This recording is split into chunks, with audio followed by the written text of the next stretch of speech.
Welcome back to the fifth quarter draft preview special with Matt Z and Mark Daniels.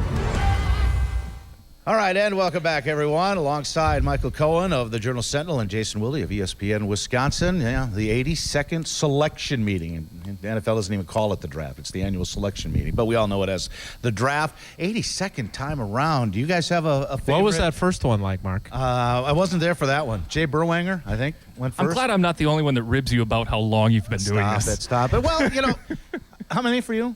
21. 21? Michael, 1? One. Michael's only 21. Yeah, really. No. I hate to say this, but my first draft, 79. Yeesh. So that's what? Don't add it up. Don't add it up. Well, what's your 37? Yeah, I can't carry the one without a piece of paper. Yeah, really. New math. You got a favorite draft memory? I have two. Really? In 2001, Jamal? the story from the scouting combine was the Packers have Dan Morgan in. At the time, they're picking 17th. They haven't traded Matt Hasselbeck yet. And Dan Morgan comes in for his meeting at the hotel that they do their meetings at. And Ron Wolf walks in and says, Dan Morgan, Ron Wolf, you're a hell of a football player. If you're there at 17, you're a Green Bay Packer. And then walks right back out of the room. Like they asked Dan Morgan a bunch of questions. Packers move up to 10. We're all convinced it's going to be Dan Morgan. In fact, the Packers PR staff hands out Dan Morgan's bio. Yeah. And then they have to ask for it back because Mike Sherman, who is taking over as GM, chose Jamal Reynolds, so it didn't work out. And then my other favorite memory is at about pick 12 or 13 in 2005. I'm sitting next to our old friend Tom Oates from the Wisconsin State Journal. I was still at the State Journal, kind of back at the State Journal now. Yeah. And I turned to him and said, wouldn't it be amazing if Aaron Rodgers got all the way to 24 and these guys had to decide, coming off a playoff season, do they pick Brett Favre's replacement? And lo and behold, we got there and they went on the clock, and everything else since then is history. I'd say. Michael?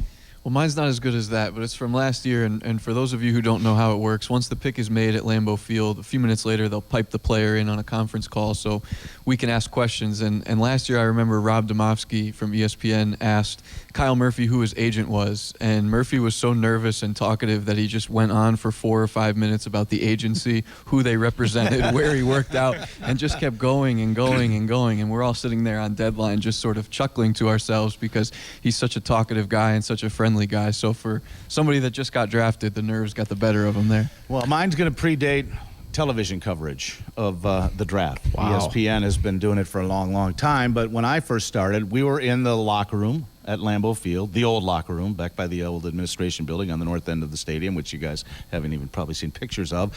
And we had no idea who was taken first, second, third, fourth, or overall. We would only find out the Green Bay Packer pick when Bob Knoll, the longtime equipment manager for the Packers, would walk into the locker room, and there was an easel, just a ramshackle homemade easel, not unlike something like this, and he would take a piece of tape and stretch it across on a piece of Velcro with the name of the pick.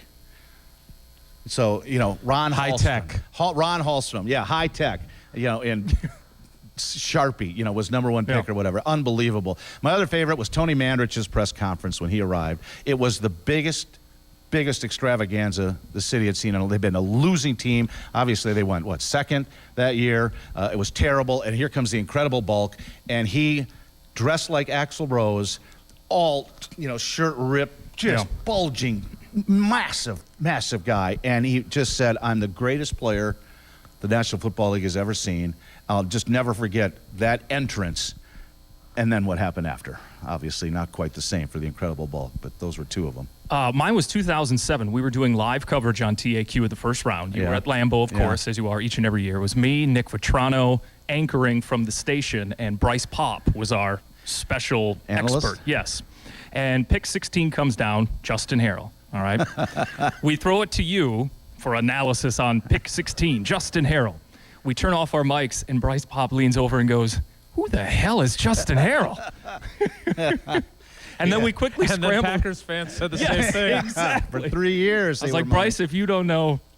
Regardless of the memories of ours, it's an unforgettable day for the players.